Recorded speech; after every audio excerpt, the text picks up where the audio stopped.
The derelict vessel tumbled through the void like a broken tooth, its hull scarred with burns that told stories of violence. Dr. Talvin pressed his scaled hands against the observation window of Research Station Helix 9, studying the wreckage with fascination that bordered on hunger. 40 years cataloging alien technologies had taught the Saurian scientist that every unknown ship held secrets, but this one felt different somehow. Energy signatures are completely dead, Braun chittered from his workstation, the insectoid engineer's mandibles clicking with each word. Whatever happened out there, it happened weeks ago. Security Officer Liss materialized beside Talvin, her crystalline form refracting the station's pale lights into rainbow patterns across the walls. The vessel's configuration doesn't match anything in our databases. Hull design suggests military purpose, but the architecture is primitive. Talvin turned to face his team, noting how Pip's small, furry frame practically vibrated with excitement. The young Vreen researcher had joined them only months ago, still carrying that eager enthusiasm that experience hadn't yet dulled. Prepare the recovery shuttle. I want to board that ship before some scavenger claims it. 2 hours later, they crossed the threshold into darkness. Portable lights carved tunnels through the abandoned corridors, revealing walls that seemed designed without consideration for comfort or beauty. Exposed conduits ran along every surface like mechanical veins, and manual valves jutted out at odd angles where automated systems should have been. "This is archaic," Braun announced, running his many-jointed fingers along a pipe junction. "These beings built redundancy into every system, 3 backups where one should suffice. It's wasteful." But Talvin disagreed. Waste implied inefficiency, yet everything here served clear purpose. The cramped corridors would restrict boarding parties. The exposed systems allowed rapid repairs. The manual overrides meant electronics failure couldn't cripple the ship. Whoever built this vessel understood warfare intimately. They split up to cover more ground. Pip discovered crew quarters where narrow bunks stacked 3 high like cargo containers. Personal photographs showed bipedal creatures with smooth skin and expressive faces, no natural armor or weapons visible. "They look so vulnerable," Pip whispered into her communicator. Talvin found the medical bay and felt his blood chill despite his warm-blooded physiology. The equipment here could rebuild bodies torn apart by explosive decompression or radiation burns. Surgical tools designed for removing shrapnel from organs. Entire walls dedicated to pharmaceutical synthesizers that could produce combat stimulants and burn treatments. This wasn't a medical bay, it was a trauma factory. "You need to see engineering." Braun's voice crackled through the communicator with unusual tension. The reactor room made Talvin understand true fear. These fusion cores could run for years without maintenance, built with such robust simplicity that even catastrophic damage wouldn't trigger meltdown. The engineering spaces showed evidence of repairs performed during combat, crude welds and replacement parts jury-rigged into place. "They fixed this while fighting," Braun said quietly. "The damage patterns suggest they were under fire when they made these repairs." Liss discovered the armory and her crystalline form dimmed with something resembling horror. Weapons lined every wall, from small arms to anti-ship missiles. Ammunition stores that could sustain prolonged engagement. And most disturbing, the weapons themselves used kinetic and explosive principles rather than elegant energy systems. "These are designed to destroy, not disable," she reported. "Every weapon here exists solely to kill."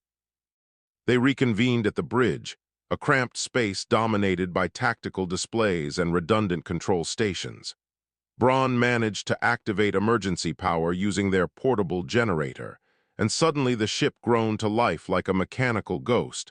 Screens flickered with data, and Talvin accessed the captain's log with trembling hands.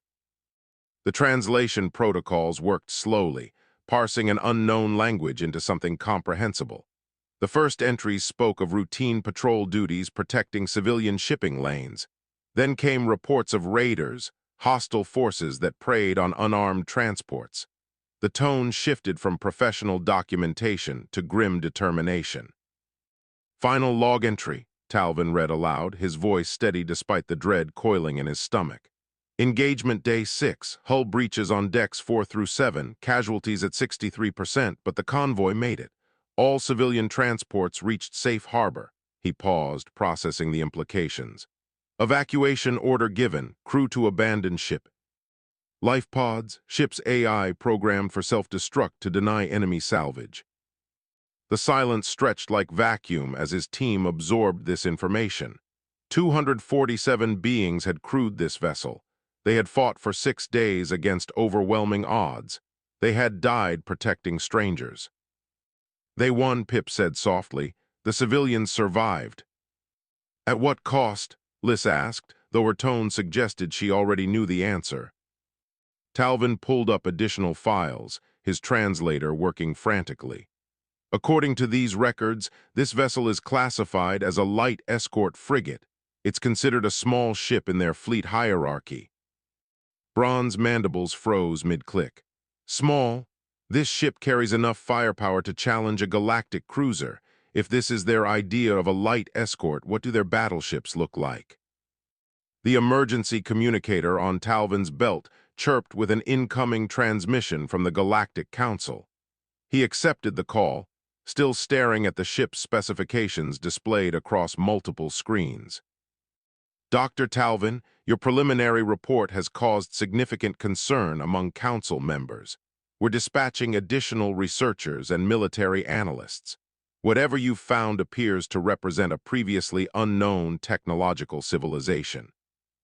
It's more than that, Talvin replied, reading through crew profiles that showed faces young and old, all wearing expressions of determined exhaustion. We've found evidence of a species that has refined warfare into an art form. They build their ships to take punishment that would cripple our finest vessels. They train their crews to fight beyond the point where any sane being would surrender. He pulled up the ship's name displayed proudly across the hull, UNSC Relentless. And Council Representative, there's one more thing you should know. The captain's final log mentions that similar ships are engaged across multiple sectors. This isn't an isolated vessel. This is part of a fleet, possibly part of a civilization that has been fighting for survival. The communicator fell silent for a long moment before the council representative spoke again, his voice tight with concern. Continue your investigation. Report all findings immediately. If there are more ships like this, more warriors like these crews, the balance of power in our galaxy may have just shifted. Talvin looked at his reflection in the darkened tactical screen, seeing fear in his own eyes. They had set out to study an abandoned ship. Instead, they had discovered evidence of something unprecedented. Humanity had entered the galactic stage, and nothing would ever be the same. 3 weeks transformed Helix 9 from quiet research outpost into chaotic hub of activity. Ships arrived daily carrying scientists, military analysts, and council observers, all desperate to understand the implications of humanity's existence. The Relentless now occupied the largest secure bay, surrounded by scanning equipment and researchers who treated it like archaeological treasure. Talvin barely slept anymore. Every new discovery raised more questions than answers. Currently, he stood in the ship's engine room with Braun, watching the insectoid engineer run diagnostics on systems that shouldn't work but somehow did. Look at this armor composite, Braun gestured at a cross-section they had cut from the hull. It's layers of different materials, each designed to counter specific threats. Ablative outer coating disperses energy weapons. Reactive middle layer literally explodes outward against kinetic impacts. Inner hull provides structural integrity even when outer layers fail. What's the cost comparison? Asked Commander Renth, the amphibious Aquarian military observer whose skin glistened with moisture under the harsh work lights. Braun consulted his datapad. Approximately 1/5 the cost of our standard energy shielding. And unlike shields, this armor doesn't require power or fail when generators are hit. It's crude but devastatingly effective. Renth's throat sac inflated with agitation. That changes everything. We've invested centuries developing shield technology while they simply built thicker walls, and their walls work better. In another section of the ship, xenobiologist Cree studied atmospheric data with growing unease. The avian skyborne's feathers ruffled as she compiled her report. The crew came from a high-gravity world, 1.2 times galactic standard. Their oxygen-rich atmosphere supports rapid metabolism and high endurance. Environmental tolerances suggest they evolved in varied climates, adapting to extremes that would kill most species. She pulled up medical records from the ship's database. They're persistence hunters on a planetary scale, not the fastest or strongest, but capable of pursuing prey until it collapses from exhaustion. Now imagine that. Hunting instinct applied to warfare. Tactical expert Dreen reviewed battle footage salvaged from the ship's computers. The Velkin's webbed fingers traced engagement patterns on holographic displays. 6 hostile vessels engaged the Relentless over 6-day period. Typical protocol would be surrender after first day when shields failed. Instead, they used asteroid fields for cover, vented atmosphere to extinguish fires, and made repairs in vacuum while enemy fired upon them. He played footage showing human crew members in pressure suits welding hull breaches while explosions rippled across the outer armor. They fought in conditions we would consider unsurvivable, and they won through sheer refusal to quit. Pip worked in the crew quarters, cataloging personal effects with reverence she usually reserved for ancient artifacts. Letters written but never sent, photographs of families, small tokens from home worlds. They knew they were dying, she said to herself, carefully preserving a child's drawing found in one locker. Every one of them knew, but they stayed anyway. The ship's recreation room revealed something unexpected. Walls covered with names written by hand, hundreds of them, along with dates and brief inscriptions. This is a memorial, Talvin realized, running his scaled fingers over the faded ink. They honored their dead even while fighting for their lives. Warfare hasn't made them cruel, it's made them remember why they fight. Dr. Vin examined the medical bay with professional interest. The insectoid medics analysis painted disturbing picture. Their pharmaceutical database includes combat stimulants that would kill most species, pain suppressors that allow continued function with severe injuries, anti-radiation medications suggesting they fight in environments we would evacuate. She pulled up crew medical records. Average humans served 3 combat tours before assignment to Relentless. They trained their warriors through experience rather than simulation. Every person on this ship had seen combat before, had survived when others died, had learned lessons written in blood. The breakthrough came when Braun finally cracked the encrypted sections of the ship's database. "You need to see this," he transmitted to all senior researchers. They gathered in the bridge, watching as Braun displayed fleet composition data, strategic assessments, and enemy analysis. Humanity had been fighting for 40 years against an enemy they called the Swarm. The files showed hive-mind insectoid race that consumed biological matter to create more warriors. Every encounter was existential struggle. No negotiation possible, only survival or extinction. "This changes the context entirely," Renth said, his voice subdued. "They're not conquerors, they're survivors. Everything about this ship, every design choice, every weapon system exists because they had no alternative." Talvin called emergency session with council representatives. The holographic chamber filled with delegates from 40 species, all wanting answers. "What we've discovered," Talvin began, displaying comparative analyses, "is a civilization that has been forced to innovate or die. Their ships cost less to build, carry more weapons, sustain more damage, and require less maintenance than equivalent galactic vessels." He showed side-by-side comparisons, human frigate versus galactic cruiser. The human ship looked brutal and primitive, but every metric favored its design for sustained combat. "They've refined warfare through 4 decades of continuous conflict. While we theorize about tactics, they've tested them in battles where defeat meant genocide." Ambassador Helix, the diplomatic centauran who had seen 3 centuries of galactic politics, asked the question everyone feared. "If this is what they build when losing, what happens if they start winning?" Talvin displayed trajectory analysis. According to their strategic documents, humanity controls 24 systems, has population of 15 billion, maintains active fleet of approximately 800 combat vessels. They're not losing anymore. They've fought the swarm to stalemate. That's larger than our combined defense forces, Renth stated flatly. Silence fell over the council chamber as implications sank in.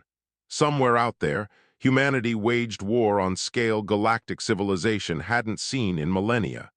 They had developed weapons and tactics nobody else possessed, and soon they would expand beyond their current borders.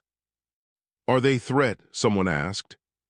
Talvin looked at the memorial wall visible behind him through the bridge viewport. I don't know, but I know they're warriors who honor their dead, who sacrifice for civilians, who fight beyond reason for what they believe in. That could be greatest threat we've ever faced, or it could be salvation we didn't know we needed. Deep space monitoring stations suddenly lit up with new contacts, multiple ships appearing at edge of known space. Silhouettes matched human design architecture. Council Arbiter Hexile, an energy being whose form pulsed with agitation, made the decision. Send first contact team immediately. If humans are coming to our space, we need to know their intentions before they arrive in force. Pray they're as protective of strangers as they were of their own people. Talvin looked at the Relentless one final time before departing for first contact mission. The ship had been tomb, then mystery, then warning. Now it represented hope, hope that somewhere in galaxy someone knew how to survive, and maybe, just maybe, they would be willing to teach others. The diplomatic vessel Harmony's promise approached the human fleet with speed that barely qualified as movement. Talvin stood on the bridge beside Ambassador Helix, watching 20 warships maintain perfect formation against the starfield. Each vessel bore scars from battles that would have destroyed lesser ships. They're not responding to hailing frequencies, the Centauran communications officer reported, his 4 arms dancing across controls. Multiple attempts in 47 languages, complete silence. Then the silence broke. A human voice emerged from speakers, speaking heavily accented but comprehensible galactic common. Diplomatic vessel, this is Captain Rodriguez of the carrier Indomitable. Apologies for delay. We were determining if your approach was hostile. You are cleared to dock in Hangar Bay 3. Be advised, all visitors will be escorted at all times. The Hangar Bay swallowed their shuttle like a metal throat. Talvin noticed immediately the organized chaos, crews repairing fighters while others loaded ordnance, constant motion directed by shouted orders and hand signals. Every human they saw carried weapons, even those performing maintenance tasks. Rodriguez met them at the airlock. She was tall by human standards, with dark skin marked by scars that spoke of survival rather than carelessness. Her eyes held exhaustion that went bone-deep, but her posture remained military straight. Welcome aboard. I'm afraid we're not set up for diplomatic niceties. This is Warship, not cruise liner. She led them through corridors that reminded Talvin of the Relentless, cramped and functional with every surface serving multiple purposes. Crew members stepped aside respectfully, but Talvin noticed how their hands never strayed far from weapons. These people trusted nothing. The conference room was bare except for table, chairs, and holographic display showing star charts marked with red zones. Rodriguez gestured for them to sit. You're probably wondering why we're in your space. The question had occurred to us, Helix replied diplomatically. We chased a swarm splinter fleet into this region, destroyed them but took heavy casualties doing it. Rodriguez activated the display, showing recent battle. 15 bioships attacking civilian mining operation. We engaged, we won, they died. Standard operation for us.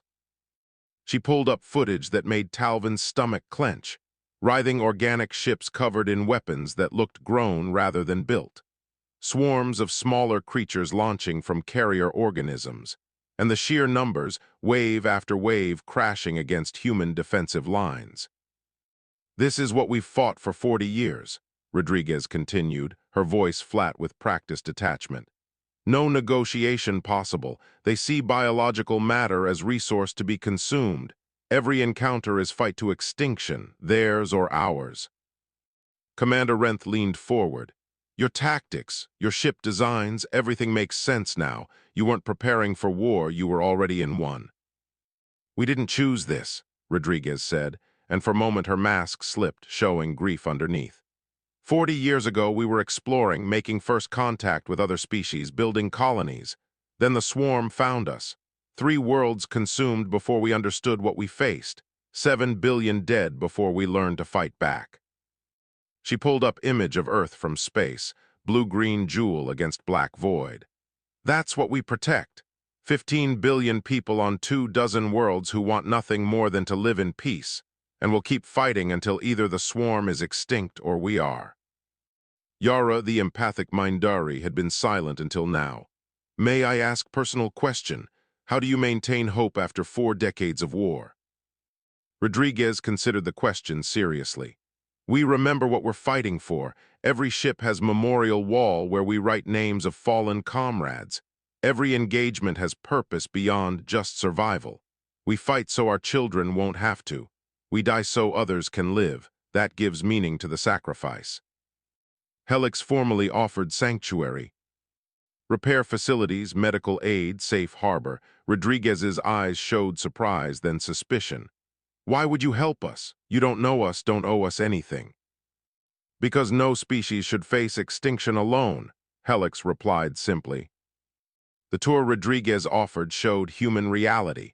Medical bays overwhelmed with wounded, doctors performing triage with brutal efficiency.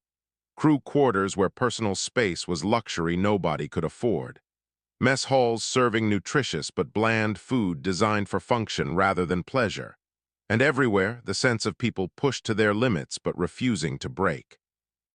They met pilot named Rivera, barely old enough to vote in most galactic societies, who had 15 confirmed swarm kills. Engineer named Okafor, who kept ships running with improvised repairs and prayers to gods he didn't believe in. Marine Commander Petrov, who treated every corridor like potential battlefield. Each human professional, exhausted and utterly determined. Your people adapt quickly, Renth observed, watching crew maintain equipment while socializing. They've made war normal. Had to, Rodriguez replied. Alternative was giving up, and that's not in human nature. We're stubborn species. Universe keeps trying to kill us, and we keep refusing to die. The warning came without fanfare. Alarm klaxons suddenly blaring, crew racing to battle stations with practiced efficiency. Rodriguez's entire demeanor shifted in heartbeat, from weary diplomat to combat commander. Swarm scout ships, 6 contacts, all hands to battle stations. She turned to the galactic delegation. You should return to your ship and withdraw. This will get violent. But Talvin shook his head. We need to understand what you face. With your permission, we'll observe from your combat information center. Rodriguez studied him for a long moment, then nodded sharply. Your choice. Follow my crew. Stay out of the way. Don't touch anything. And if I give evacuation order, you run. Understood. They followed her through corridors filled with rushing personnel, into heart of ship, where dozens of crew members coordinated fleet response. Holographic displays showed tactical situation, swarm bioships entering system at speeds that ignored safety margins. Rodriguez settled into command chair, her voice calm despite chaos. All ships combat formation Delta, fighters launch, weapons free on my mark. She glanced back. At Talvin, watch carefully, because this is what's coming for your people if we fail. The first swarm ship appeared on visual display, and Talvin understood true horror. It wasn't machine. It was living weapon, all teeth and malice and hunger, and it was accelerating toward them with single-minded purpose. Mark, Rodriguez said quietly, and human fleet opened fire. The Combat Information Center transformed into orchestrated chaos. Displays showed 6 swarm bioships closing distance, their organic forms pulsing with bioluminescence that marked weapon charging. Talvin pressed himself against the back wall, trying to stay invisible while recording everything. Hostiles entering weapons range, announced tactical officer with clinical detachment. Tracking solutions locked. Rodriguez's voice cut through the tension like sharpened blade. All ships maintain formation. Fighters screen our wounded vessels. Point defense, stand ready for biomissiles. The first exchange lit up space like dying stars. Swarm bioplasma weapons painted trails of organic fire across the void, while human kinetic rounds left brief streaks visible only through their impact flares. One swarm vessel took direct hit from railgun, its carapace armor cratering inward, but the creature ship kept coming. Target Alpha still combat effective, Tactical reported, increasing rate of fire. Renth watched tactical display with professional interest that barely masked horror. They absorb damage that would cripple our ships. How do you kill them? Persistence, Rodriguez replied without looking away from her displays. Keep hitting until they stop moving. Swarm vessels can take incredible punishment, but they do have limits. A human frigate, designation Swift Justice, took glancing hit from bioplasma. Talvin watched armor ablate away in superheated cascade, but the ship maintained position and continued firing. Damage report from Swift Justice, communications officer announced. Hull breach on deck 4, casualties light, weapons still operational. Acknowledged, Rodriguez responded. Swift Justice fall back to secondary position, Resolute move up to cover their withdrawal. The battle developed with brutal arithmetic. Swarm ships drove forward with mindless aggression while human vessels maneuvered with precision born from experience. Fighters swarmed around bioships like angry insects, their missiles seeking vulnerable points where organic armor thinned. Rivera's voice came through squadron channel, steady despite proximity to death. Blue 3, I'm on your 6, break left. Splash that biomissile before it reaches the carrier. Yara had gone pale, her empathic senses overwhelmed by emotional currents flowing through the combat center. Determination mixed with fear, anger tempered by discipline, and underneath everything, acceptance that some wouldn't survive but mission must succeed. They've made peace with dying, she whispered to Talvin. Every person here knows death is possibility and they've accepted it. 3 swarm vessels concentrated fire on damaged frigate trying to withdraw. Rodriguez saw the pattern developing and made instant decision. Steadfast, intercept course, put yourself between Swarm and Swift Justice. The frigate Steadfast angled into path of incoming fire without hesitation. Bioplasma washed across its hull, eating through layers of armor while point defense systems blazed. But Swift Justice escaped, and Steadfast kept fighting despite wounds that would have killed lesser vessel. Steadfast reports armor failure on portside, structural integrity at 60%, requesting permission to maintain position. Granted, Rodriguez's jaw tightened. All ships concentrate fire on swarm targets engaging Steadfast. The human fleet responded like single organism. Railgun rounds converged on 2 bioships harassing Steadfast. One shattered under combined firepower, fragments tumbling away lifeless. The other tried to withdraw, but fighters cut off escape. That's what we do, Rodriguez said, though Talvin wasn't sure if she was speaking to them or herself. We protect our own, no one fights alone. The battle tide turned when Rodriguez identified pattern in swarm movements. They're learning our tactics in real time, adapting, shift to secondary weapon systems, change targeting priorities, don't let them predict us. Human ships switched from railguns to missiles, from focused fire to distributed salvos, transforming their entire tactical approach mid-battle. Swarm vessels that had begun evading primary weapons found themselves unable to counter the adaptation. One bioship broke formation, attempting to flee toward system edge. Rodriguez didn't hesitate. Rivera, take your squadron and stop that runner. Can't let it escape to report our position. Copy that, pursuing, Rivera's fighter. Group accelerated past safety limits, engines pushing into red zones as they chased fleeing enemy. The pursuit became running battle across system, fighters harassing bioship with hit-and-run attacks that slowly accumulated damage. Target destroyed, Rivera reported minutes later, her voice showing strain. But we're low on fuel, stranded about 4 light minutes from carrier. Recovery ships already en route, Rodriguez responded immediately. Good kill, Blue Leader, sit tight. Final 2 swarm vessels died under concentrated fire, their organic forms rupturing as fusion warheads found vulnerable points. Silence fell over combat center, broken only by damage reports and casualty counts. 3 ships destroyed, 7 damaged, 42 crew dead, 100+ wounded. Rodriguez received the reports with expression carved from stone, compared to complete elimination of hostile force. She stood addressing her bridge crew. Good work, people. We took hits, but we held the line. Coordinate with damage control. I want status reports in 10 minutes.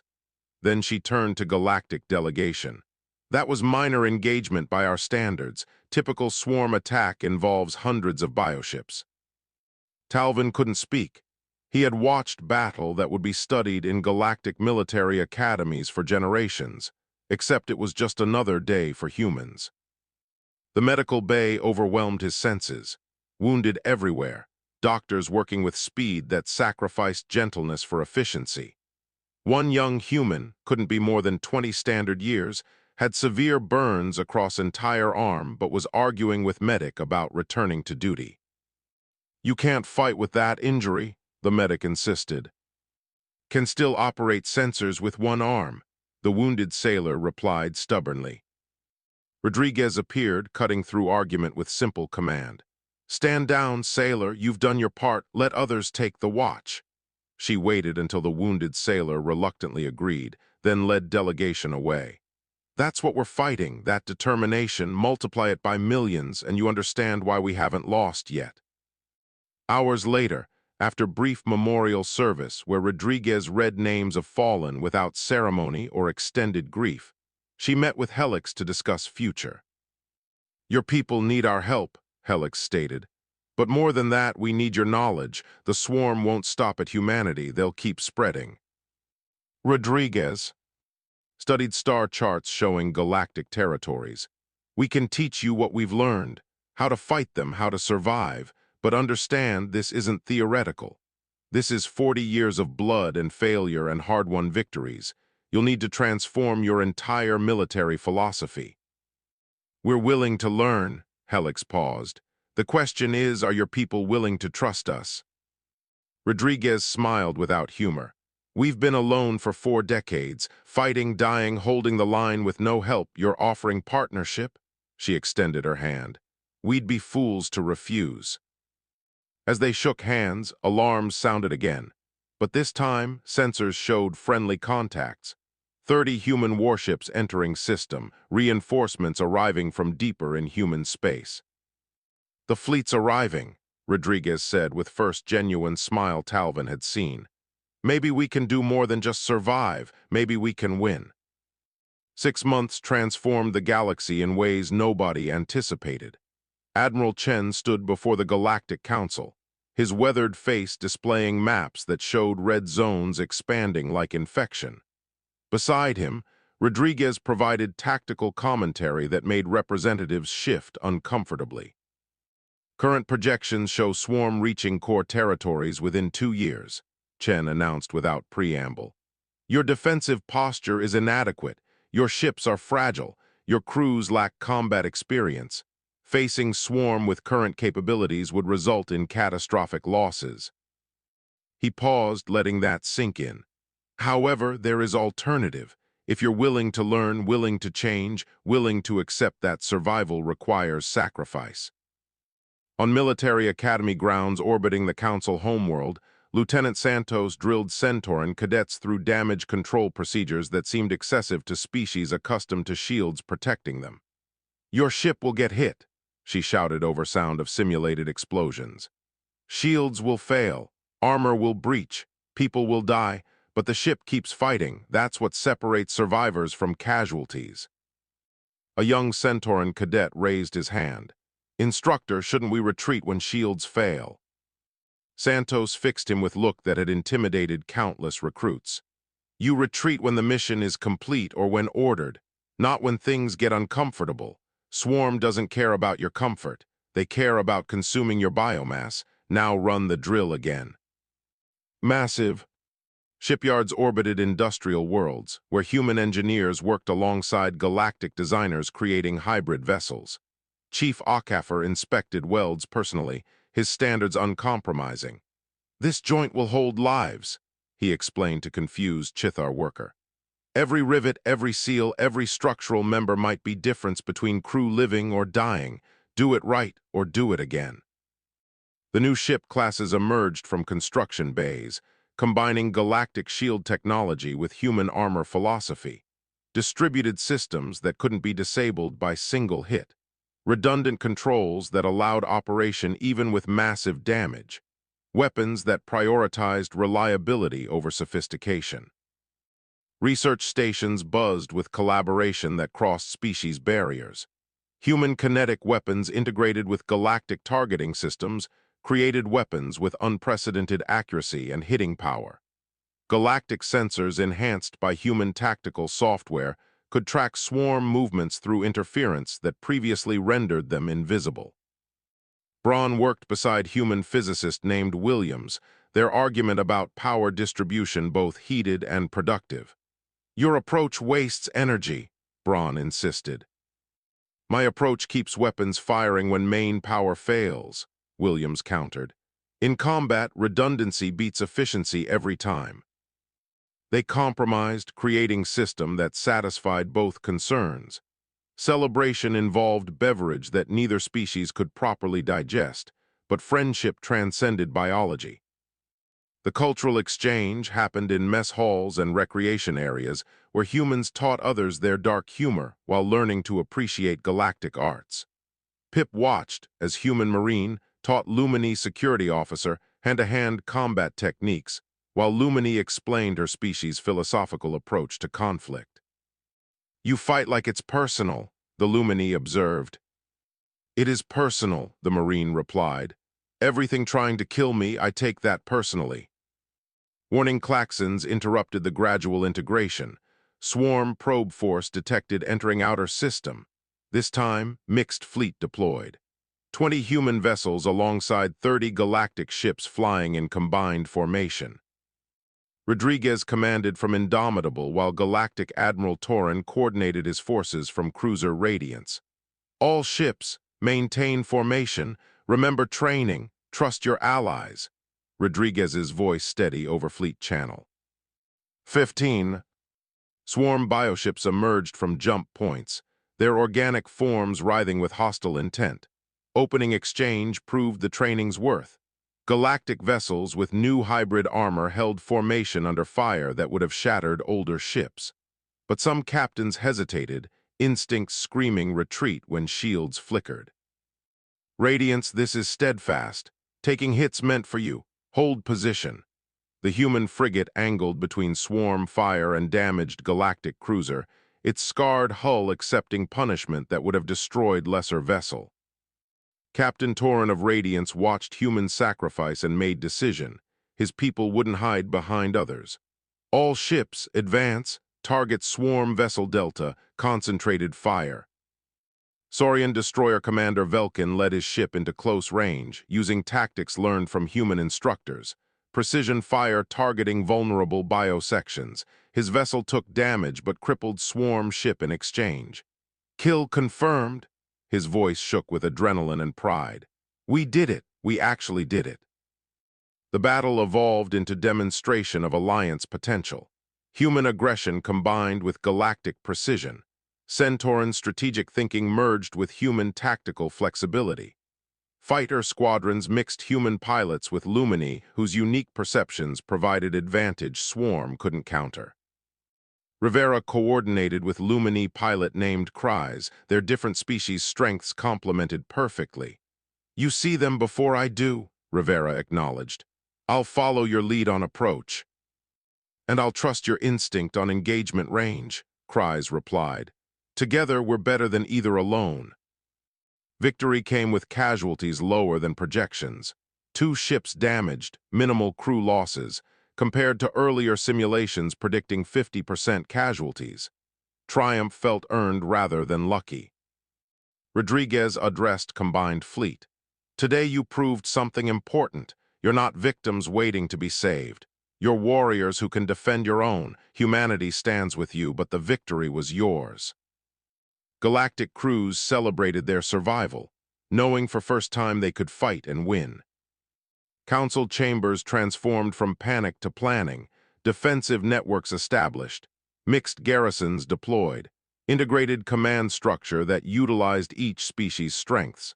The goal shifted from desperate survival to eventual counteroffensive. "We're buying time," Chen explained, displaying strategic overview. "Building ships, training crews, researching better weapons. 5 years from now, we'll be ready to push back. 10 years, we'll be taking the fight to swarm space." Quiet moment found Rodriguez and Talvin on observation deck, watching stars that seemed more peaceful than reality warranted. "Thank you," Talvin said simply. "You could have stayed in your space, let us face swarm alone."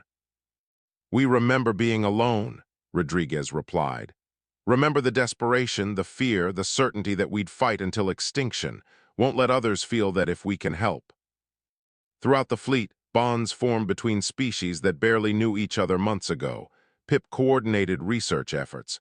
Renth trained alongside human marines. Yara counseled both human and galactic crew through trauma. Braun and Akafer argued cheerfully about specifications for next-generation ships. These relationships proved alliances' true foundation. Intelligence reports warned of massive swarm buildup. Hundreds of bioships gathering for major offensive, 6 months until assault. Everyone knew this was reconnaissance. Real war approached. But fleets expanded weekly. Training facilities graduated thousands of recruits. Weapons factories ran continuous production, both human and galactic civilizations mobilizing for total war.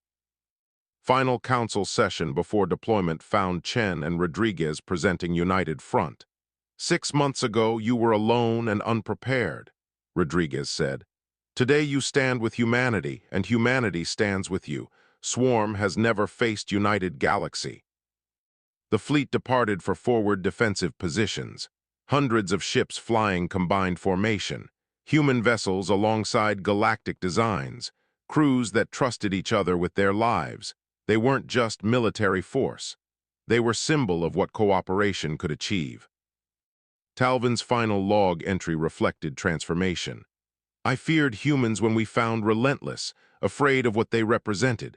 Now I fear what galaxy would be without them. They taught us courage, sacrifice, and that survival requires more than just technology. It requires will to fight for something bigger than ourselves." The Relentless remained at Helix 9, monument to sacrifice that started everything. Plague installed. In memory of 247 souls who showed us the way. New recruits toured the ship, learning its lessons, understanding the price of freedom. As fleet jumped to hyperspace, heading toward inevitable conflict, Rodriguez looked at stars one final time. War wasn't over, might never be. But now they fought together, and together they would prevail.